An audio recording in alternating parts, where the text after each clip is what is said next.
নমস্কাৰ বন্ধু বান্ধৱীসকল স্বাগতম জনাইছো টুজব চেনেলৰ অন্য এটা গুৰুত্বপূৰ্ণ ভিডিঅ'লৈ। টুজব চেনেলৰ জৰিয়তে আমি অসম তথা ভাৰতৰ চৰকাৰী বেচৰকাৰী চাকৰি বিজ্ঞাপন আলোচনা কৰোঁ। বিজ্ঞাপনটোৰ সবিশেষ বিতংকৈ জানিবলৈ ভিডিঅ'টো শেষলৈকে চাব। বন্ধু বান্ধৱীসকল, আপুনি যদি আমাৰ চেনেলৰ প্ৰথমবাৰলৈ আহিছে তেন্তে চেনেলটো ছাবস্ক্ৰাইব কৰি দিব। বন্ধু বান্ধৱীসকল, আহক ভিডিঅ'টো আৰম্ভ কৰোঁ। বন্ধু বান্ধৱীসকল, আজি মই যিটো বিজ্ঞাপন লৈ আপোনালোকৰ ওচৰলৈ আহিছোঁ, বিজ্ঞাপনটো বন বিভাগৰ ফালৰ পৰা আহিছে। বন বিভাগৰ কিছুমান পদ খালী হৈ আছে, এই পদসমূহৰ কাৰণে বিজ্ঞাপনটো আহিছে। আপোনালোকে চাওক, সবিশেষ মই আপোনালোকক জনাবলৈ চেষ্টা কৰিম। ভিডিঅ'টো শেষলৈকে চাব, তেতিয়া আপোনালোকে সকলোখিনি কথা ভাল ধৰণে জানিব পাৰিব। আপোনালোকে হেডিংটো দেখা পাইছে,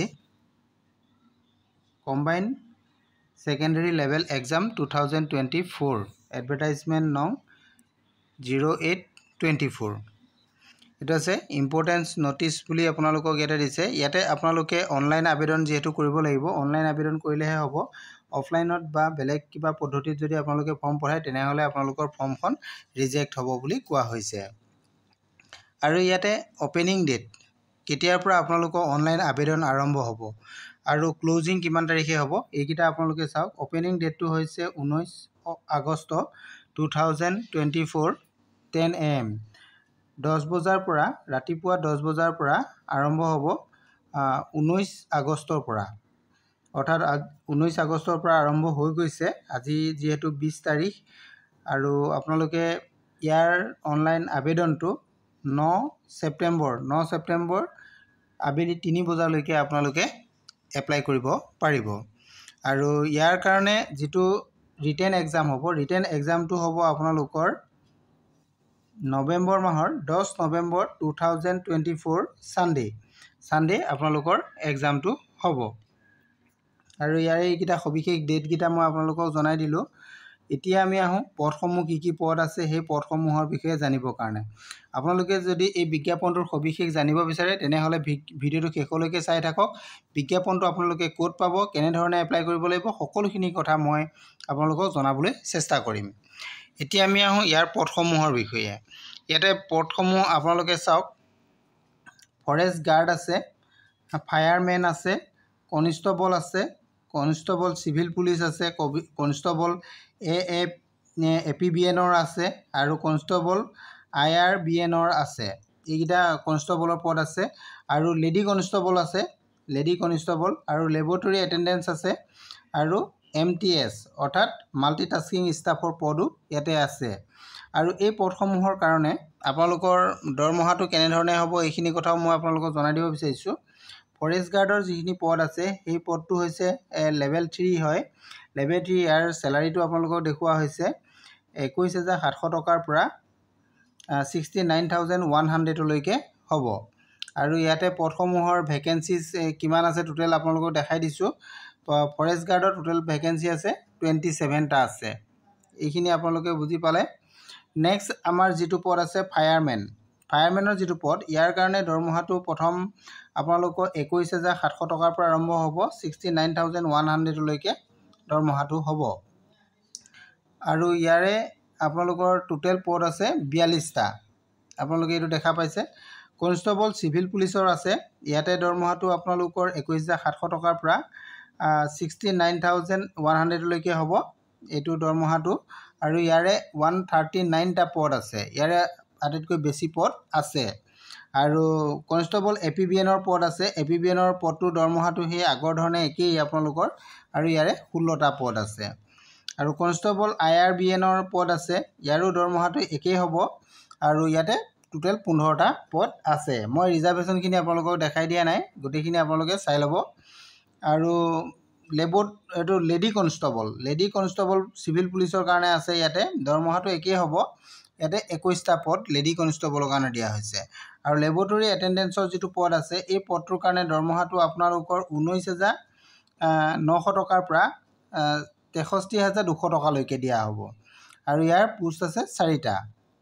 আৰু MTSৰ পদ আছে MTSৰ পদটো আপোনালোকৰ এটা পদ আছে ইয়াৰ দৰমহাটো 18,000 টকাৰ পৰা 56,900 লৈকে দিয়া হ'ব এইখিনি দৰমহাৰ কথা আৰু পদসমূহ আপোনালোকক জনাই দিয়া হ'ল এতিয়া আমি ইয়াতে পদসমূহৰ এগেইনষ্টত আপোনালোকক পোষ্টৰ যিটো পোষ্ট কোড দিয়া হৈছে ফৰেষ্ট গাৰ্ডৰ কাৰণে 35/24 ফায়াৰমেনৰ কাৰণে 36/24 আৰু যিটো কনষ্টেবলৰ পদ যিখিনি আছে এই পদখিনিৰ কাৰণে 37/24 আৰু লেডি কনষ্টেবলৰ কাৰণে 38/24 আৰু লেবৰেটৰী এটেণ্ডেন্সৰ কাৰণে 39/24 আৰু MTS পদৰ কাৰণে 40/24 এইটো হৈছে আপোনালোকৰ পোষ্ট কোড আপোনালোকে এপ্লাই কৰোঁতে এই পোষ্ট কোডবিলাক এপ্লাই দিব লাগিব এইকেইটা আপোনালোকে মনত ৰাখি ল'ব এতিয়া মাল্টিটাস্কিঙৰ আপোনালোকৰ বহুতখিনি পদ আছে তাতে মই এটা পদ আপোনালোকক ইয়াতে দেখালোঁ আৰু ইয়াতে মাল্টিটাস্কিঙৰ বহুতখিনি পদ আছে এইখিনি গোটেইখিনি মাল্টিটাস্কিঙৰ পদেই হয়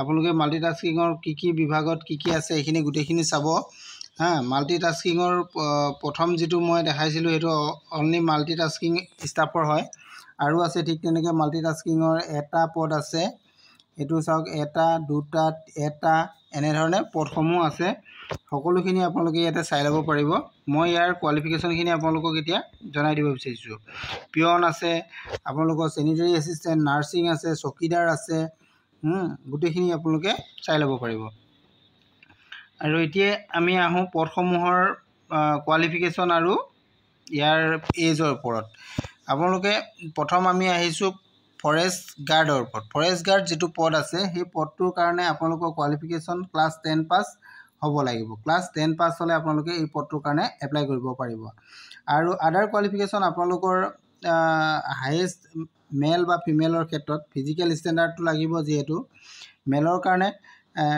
163 cmৰ পৰা 152 cmৰ ভিতৰত হ'ব লাগিব আৰু ফিমেলৰ কাৰণে দিয়া হৈছে ঠিক তেনেধৰণে 150 cm হ'ব লাগিব আৰু চেচিছৰ কথাও ইয়াতে উল্লেখ আছে মেলৰ কাৰণে 79 আৰু এক্সপাণ্ডেডটো 84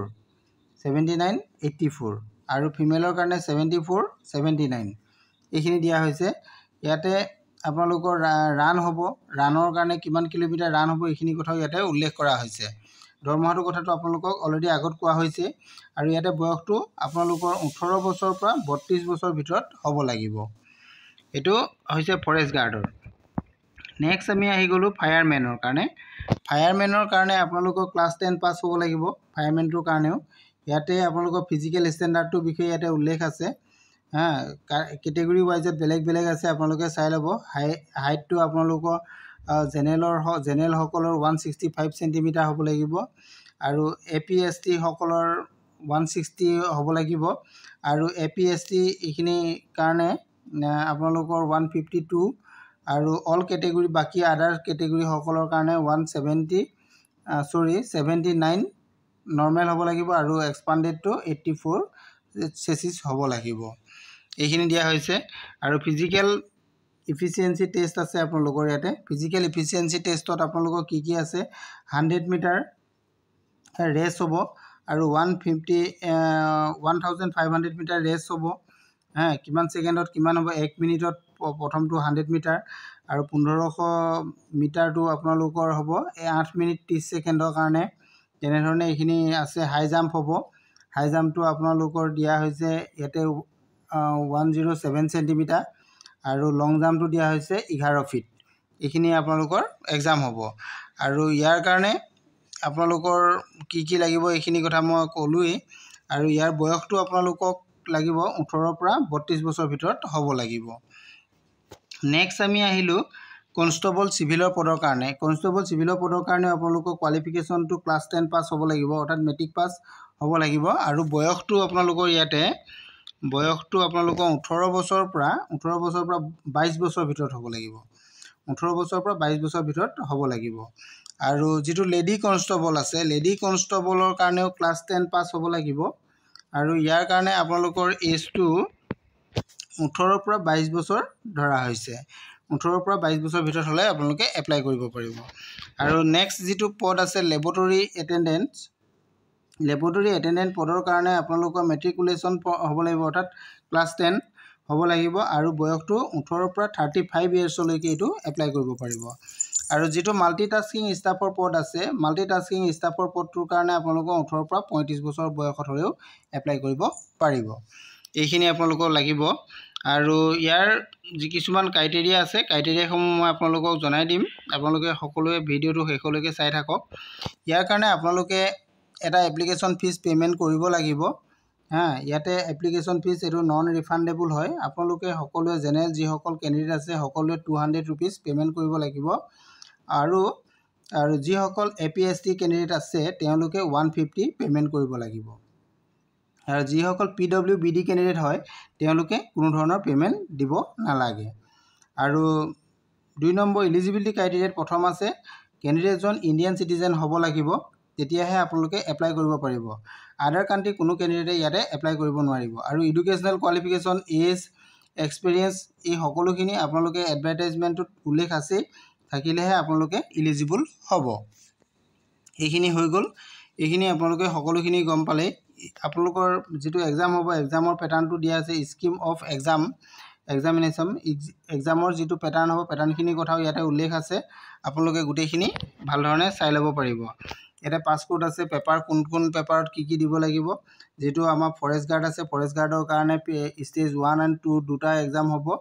আৰু 36/24, 37/24, 38/24 ইয়াৰ কাৰণে এই তিনিটা কোডৰ কাৰণে ষ্টেজ 1, ষ্টেজ 2, ষ্টেজ 3 তিনিটা এক্সাম দিব লাগিব।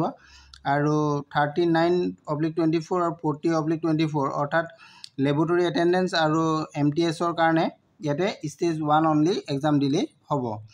ইয়াতে এক্সামসমূহত আপোনালোকৰ মাৰ্কবিলাক কেনেধৰণে আহিব, টোটেল 200 মাৰ্কছৰ আহিব। মাল্টিপুল চইচ কুৱেশ্যন হ'ব আপোনালোকৰ। মাল্টিপুল চইচ কুৱেশ্যন হ'ব। এক্সামটো 2 ঘণ্টাৰ কাৰণে দিয়া হ'ব। 2 ঘণ্টাত 200 মাৰ্কছৰ এক্সাম হ'ব। এইখিনি কথাও ইয়াতে উল্লেখ আছে। চিলেবাছটো আপোনালোকৰ ইয়াতে দিয়া আছে। ফৰেষ্ট গাৰ্ডৰ কাৰণে কোনটো হ'ব, জেনেৰেল এৱাৰনেছত কি আহিব। ইয়াতে পেপাৰকেইখন আপোনালোকৰ 4খন পেপাৰ আছে, আপোনালোকক দেখুৱাই দিয়া হৈছে। 50 মাৰ্কছকৈ 4খনত টোটেল 200 মাৰ্কছৰ এক্সামটো হ'ব। ইয়াতে গোটেইকেইটা কাৰণে দিয়া হৈছে। আপোনালোকে পেপাৰখিনি ইয়াতে উল্লেখ আছে, কোনখন পেপাৰত কি ছাবজেক্ট আহিব এইখিনি উল্লেখ কৰা আছে। আপোনালোকে এইখিনি গোটেই চিলেবাছটো ভাল ধৰণে চাই ল'লে এক্সামটো দিয়াত আপোনালোকৰ সুবিধা হ'ব। আৰু আমি চাওঁ ইয়াতে আৰু কিবা ইম্পৰ্টেণ্ট ক্ৰাইটেৰিয়া কিবা আছে নেকি আমি চাওঁ। আৰু যেতিয়া আপোনালোকে এপ্লাই কৰিব, এপ্লাই কৰোঁতে আপোনালোকে ইয়াতে দিয়া হৈছে যে আপোনালোকে যেতিয়া এই পদৰ কাৰণে এপ্লাই কৰিব যাব তেতিয়াহ'লে আপোনালোকে এই ৱেবছাইটত যাব লাগিব। ৱেবছাইটটো আপোনালোকে মনত ৰাখি ল'ব, www.apssb.nic.in। এই ৱেবছাইটত গ'লে আপোনালোকে বিজ্ঞাপনটো পাই যাব আৰু লগতে আপোনালোকে ইয়াৰ পৰা গৈ অনলাইন আবেদনো কৰিব পাৰিব। ইয়াতে আপোনালোকে গ'লে ফৰ্ম পাব। ফৰ্মত আপোনালোকে ফিল আপ কৰি সম্পূৰ্ণৰূপে ফৰ্মখন ফিল আপ কৰিব যাতে ফৰ্মখনত কোনো ধৰণৰ ভুল নহয়। ইয়াতে আপোনালোকৰ পাছপোৰ্ট চাইজ ফটো দিব লাগিব, latest recent passport size photo. সেই ফটোকপি 50 পৰা 100 KB ভিতৰত হ'ব লাগিব। আৰু ফটোকপিৰ ফৰ্মেটটো আপোনালোকৰ JPG বা JPEG বা PNG ফৰ্মেটত দিব লাগিব। আৰু আপোনালোকৰ যিটো ছিগনেচাৰ দিব, ছিগনেচাৰ এটা আপোনালোকে স্কেন কপি কৰি বহাব লাগিব। সেইটো সদায় আপোনালোকে এটা মনত ৰাখি ল'ব, এইটো ব্লেক ইংকৰ সহায়তে আপোনালোকে লিখিব, তাৰপিছতহে স্কেন কৰিব। আৰু এইটো চাইজটো আপোনালোকৰ 10 পৰা 50 KB ভিতৰত হ'ব লাগিব। আৰু চাইজটো 10 পৰা 50 KB হ'ব লাগিব। আৰু ফৰ্মেটটো আপোনালোকৰ JPG বা JPEG বা PNG ফৰ্মেটত দিব লাগিব। যদি আদাৰ ফৰ্মেট বা আদাৰ চাইজ হয় তেনেহ'লে আপোনালোকৰ ফৰ্মখন হয়তো ৰিজেক্ট হ'ব বুলি ক'ব। গতিকে এইখিনি কথাই আছিলে। এইখিনি কথা মই আপোনালোকক সবিশেষ প্ৰায় জনাই দিলোঁ। গোটেইখিনি আপোনালোকে গম পালে কেনেধৰণে এপ্লাই কৰিব লাগিব আৰু কি কণ্ডিশ্যন আছে গোটেইখিনি কথা মই জনালোঁ। কোৱালিফিকেশ্যন কিমান লাগে সকলোখিনি কথা ক'লোঁ। আৰু এই পদসমূহ যিহেতু ফৰেষ্ট ডিপাৰ্টমেণ্টৰ পৰা আহিছে অৰ্থাৎ বন বিভাগৰ পৰা আহিছে, গতিকে আপোনালোকে এপ্লাই কৰক। এপ্লাই কৰিলে নিশ্চয় আপোনালোকৰ লাভৱান হ'ব বুলি মই আশা ৰাখিছোঁ। যদি আপোনালোকে ইয়াতে মই বুজাই দিয়াত কিবা অসুবিধা হৈছে তেনেহ'লে আপোনালোকে বিজ্ঞাপনটো নিজে ডাউনলোড কৰি লৈ চাই ল'ব। আৰু যদি কিবা অসুবিধা হয় তেনেহ'লে মোলৈ ভিডিঅ' শেষত আপোনালোকে কমেণ্ট কৰিব, মই আপোনালোকক জনাবলৈ চেষ্টা কৰিম। Thank U.